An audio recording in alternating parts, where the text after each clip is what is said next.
तो Rohit, should we focus on large caps only या फिर मिड कैप्स और स्मॉल कैप्स पे भी हमें नजर रखनी चाहिए? और अगर निफ्टी के कंस्टिट्यूएंट्स की बात करें, निफ्टी 50, तो वहां पे स्ट्रॉन्गेस्ट चार्ट किसके? तो सबसे पहले जो मैंने पहले बात करी कि the sectors that did well continue to do well. Hmm. इसमें सेगमेंट वाइज भी यही बात सच रहती है कि अगर मिड कैप स्मॉल कैप ने ज़्यादा परफॉर्मेंस दिखाया हमें अच्छे से पिछले कुछ हम्म। सालों में, तो हम्म। वो चीज़ बदलने नहीं वाली है। ठीक करेक्शन है। की ज़रूरत थी, करेक्शन आके चला गया। हम्म। एंड वंस अगेन ऐसा ही नहीं है कि हम लोग सिर्फ भाव के बारे में बात कर रहे हैं। जो परफॉर्मेंस अंडरलाइंग अर्निंग्स ग्रोथ में भी आई है पिछले 2 क्वार्टर में, वो मिड कैप में ही ज़्यादा आई है। तो hmm. That somewhere ends up justifying की वैल्यूएशंस जो हमें ज़्यादा दिख रहे हैं वो क्यों हैं। हम्म। इसमें आप बस इतना सेग्रीगेट कर सकते हो कि हाँ, कुछ ऐसी कंपनियां होंगी जो कि बिना ग्रोथ के भाव चल रहा है, वो चीज़ जी। आप थोड़ा सेग्रीगेट कर लो। But overall mid and small caps जो है वो आगे भी जाके आउट परफॉर्म ही करेंगी लार्ज कैप्स को। तो लार्ज हम्म। कैप्स का जो फेज था थोड़ा बहुत बीच में हमें लगा कि एक डिफेंसिव की तौर पे आप करेक्ट। उसमें आ जाएं। I think hmm. जैसे ग्रोथ फेज वापस आ रहा है बाजार में, you want to be hmm. In the mid caps, क्योंकि आपके जो रिटर्न्स हैं वो वहाँ हम्म। पे ही ज़्यादा आएंगे। तो high allocation to mid cap बिल्कुल हम्म। बना रहेगा। ओके। निफ्टी के जो स्टॉक्स हैं उनमें जो सेक्टर्स निकल के आएंगे, मुझे लगता है कहीं ना कहीं इंटरेस्ट रेट सेंसिटिव, क्योंकि इंटरेस्ट रेट का साइकिल जैसे मैंने बोला घूम रहा है। हम्म। और पिछले साइकिल में से एक और सेक्टर में पावर रिलेटेड जो कंपनियां थी जो चल रही थी, इवन इन द जी। रिन्यूएबल पावर एरिया, वो हम्म। एक रहेंगी। वो शायद इंडेक्सेस में ज़्यादा नहीं है। हम्म। इंडेक्सेस में मेनली आपके बैंकिंग एंड फाइनेंशियल सर्विसेज आ जाता है, करेक्ट। ऑटो कंपनियां आ जाती हैं जो कि हम्म। रेट सेंसिटिव्स हैं, हम्म। मेटल्स और रियल एस्टेट। आई थिंक ये चार जो सेगमेंट्स हैं ये डेफिनेटली इससे बेनिफिट करेंगी। And hmm. देयरफॉर इनमें मैं परफॉर्मेंस एक्सपेक्ट करूंगा, और कुछ हद तक थोड़ा बहुत हम देख भी रहे हैं। हम्म। बिल्कुल, power stocks also doing well. Amrish sir, यहाँ पे अगर हम बात करते हैं रिलायंस ग्रुप की कंपनीज की, जियो फाइनेंशियल अलादीन का चिराग लेके आ रहे हैं, और रिलायंस भी काफी अच्छा परफॉर्मेंस करते हुए, अगर निफ्टी को किसी ने दम दिया है तो वो रिलायंस ही है। बोथ दी स्टॉक्स, इनका आप नजरिया क्या रखते देखिए, रिलायंस काफी अच्छा कंसोलिडेट किया था। And if you look at the last couple of quarters earnings, there have been anyway positive surprises also, हैं? And the stock had not performed post that. So it's quite जी। natural that अभी markets भी चल रहे हैं, तो Reliance being a leader should be hmm. leading at least from the hmm. front. And if hmm. you're talking of Geo Financial, clearly, I think, I mean, it could be doing it could be a path breaker going ahead. और जिस हम्म। तरह से deep pockets है Reliance group के, and the sort of hmm. collaborations they're going in for in every other hmm. vertical, I hmm. think, I mean, we should see a very, very long road ahead for hmm. Geo.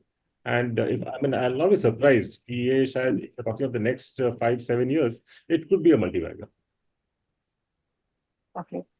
Rohit, pure FMCG place की बात करते हैं। कल momentum हमने कुछ stocks में देखा था। नेस्ले, क्योंकि बोर्ड की बैठक थी जहां बोनस की घोषणा हो चुकी है 1:1 की, वहां पे कल अच्छा एक मोमेंटम था। आज भी वो स्टॉक होल्ड करते हुए। HUL has seen some momentum. ITC पर द रियल एक जो जो जो चाहिए इन स्टॉक्स में, अच्छा move, because they have been consolidating, they have not been doing so well, underperforming, वो आ सकता है क्या?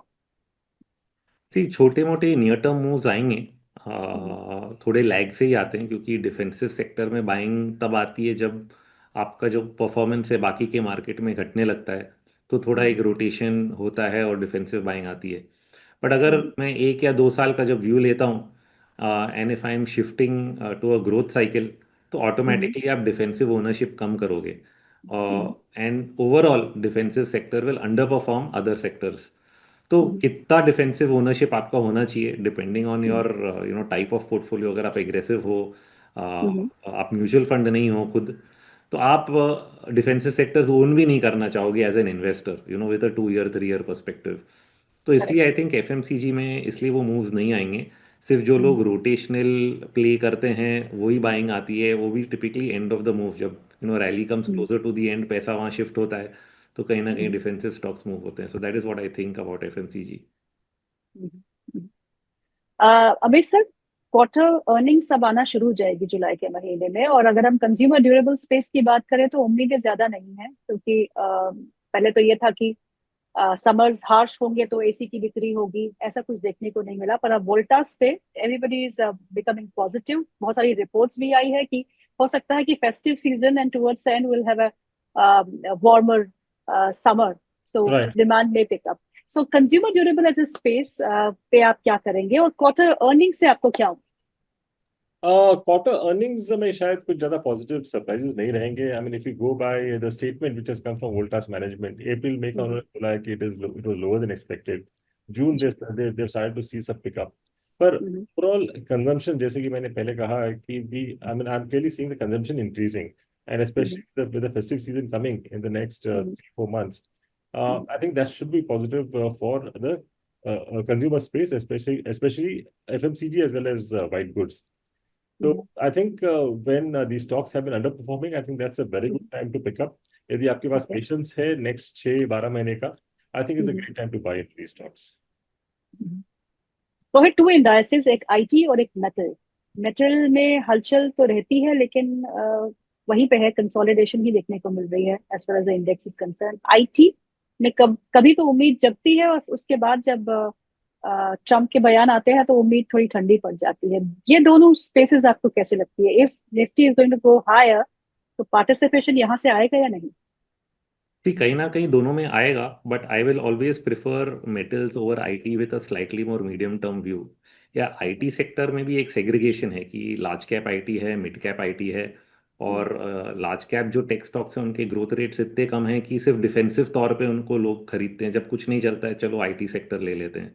हम्म, So you will go towards some mid-cap, smaller IT names जहाँ पे growth stories हैं। But apart from that, metal sector में I think there's an entire commodity cycle जो कि बिल्डअप हो रही है। काफ़ी समय लग गया, हमने एक ही फेज देखा था 2021-22 जी, में, उसके बाद आई थिंक मेटल सेक्टर में बहुत बड़ी तेजी नहीं देखी गई है।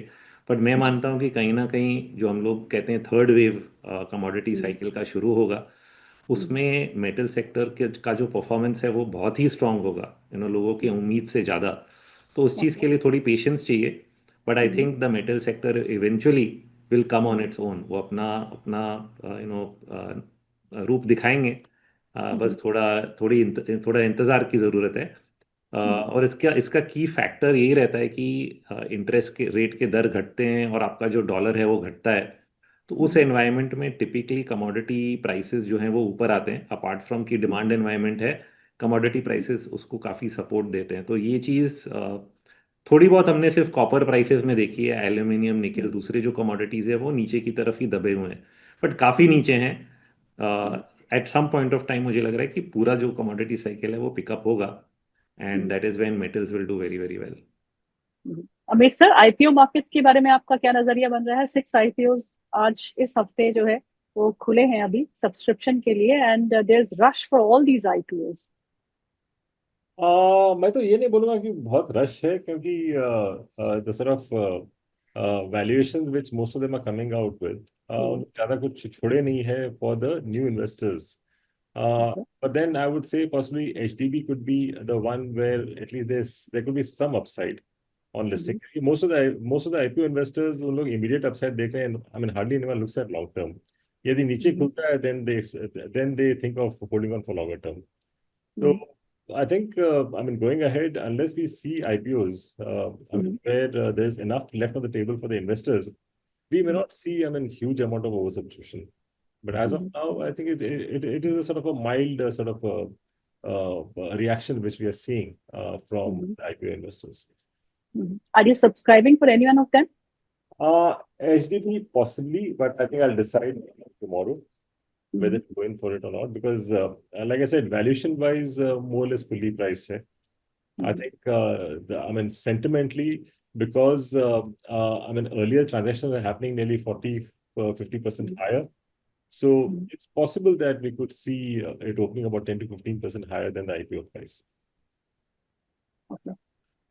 रोहित जी, गोल्ड पे टॉप बन चुका है, अब हमको उम्मीद नहीं रखनी चाहिए या फिर उसमें भी दम है? दो अलग टाइम फ्रेम में इसका व्यू बनेगा। एक तो कि short to medium term yes top बन चुका है, लॉन्ग टर्म बिल्कुल नहीं। It's a long term bull run जो गोल्ड में चल रहा है 2015 से इनफैक्ट, और वो शायद ख़त्म नहीं हुआ है, कई सालों तक चलेगा। बट हमारे जो वीकली इंडिकेटर्स हैं वो सेल साइड पे आ चुके हैं, तो sort of it is in a consolidation zone. ये यू नो वर्स्ट केस में भी 3100 भी अगर होता है, सरप्राइजिंग नहीं होगा। बट इसी रेंज में शायद $400-500 के रेंज में कहीं ना कहीं करेक्शन कंसोलिडेशन उसका चलता रहे कुछ महीनों तक। और may be in the second last quarter of the year usually नवंबर दिसंबर में जाके वापस उसका मोमेंटम पिकअप होता है। तो आई थिंक वहां तक कंसोलिडेशन पीरियड है। इमीडिएट मूव्स नहीं दिखेंगे न्यू हाइज तक, ऐसा लग रहा है। And in case of silver? Silver is slightly different. उसमें हमने नया एक मोमेंटम बनते हुए देखा है recently. I am hoping that finally silver starts out performing gold. एक गोल्ड सिल्वर का रेशियो लोग सालों से ट्रैक कर रहे हैं और वो कहीं ना कहीं पिकअप नहीं हो पा रहा है। But I think with the commodity cycle, क्योंकि सिल्वर भी जो है वो दूसरे कमोडिटीज के साथ जो बेस मेटल्स और इंडस्ट्रियल्स है उनके साथ भी चलता है, तो हमेशा गोल्ड के साथ नहीं चलता है। So I think at some point of time जब सिल्वर का परफॉर्मेंस देखेंगे it will outperform gold. उफ, that phase is coming closer and closer. But मुझे लग रहा है कि सिल्वर में एक और ऊपर का मूव शायद बाकी है बिफोर इट ऑल्सो कंसोलिडेट्स, तो शायद silver will outperform gold in the near term also. Amit sir, auto space में क्या करना है? Auto space again I would be positive on the auto space, specially two wheelers जहाँ पे अभी भी हम लोग मोमेंटम देख रहे हैं। पर मुझे लगता है कि more towards the festive season I think will again start seeing the I mean the four wheeler passenger cars, SUVs, वहाँ पे really सेल्स बढ़ेंगे and I think we should be able to see Y on Y sort of a growth.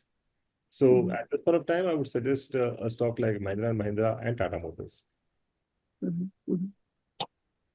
Rohit, अगर हम exchanges की बात करें like MCX, Bombay stock exchange, इनमें दम लगता है क्योंकि अब एनएससी का आईपीओ के जो बॉटल नेक्स्ट थे वो क्लियर होने लगे हैं एंड एनएससी आईपीओ में हिट वेरी सून, तो मोमेंटम बरकरार है सब में? Not a sector that I have been tracking very closely, unfortunately. तो मैंने उसको, but of course it has had one way momentum, but मैंने ट्रैक नहीं किया है। Okay. अमित सर, आपका क्या व्यू है? Is NSC IPO hitting the markets very soon? Again ये तो हम लोग काफी सालों से सुन रहे हैं कि it will be hitting the IPO market, पर अभी जो डेवलपमेंट्स हो रहे हैं I think it is closer than I mean what much earlier. तो I mean like I think we should see it in 2025।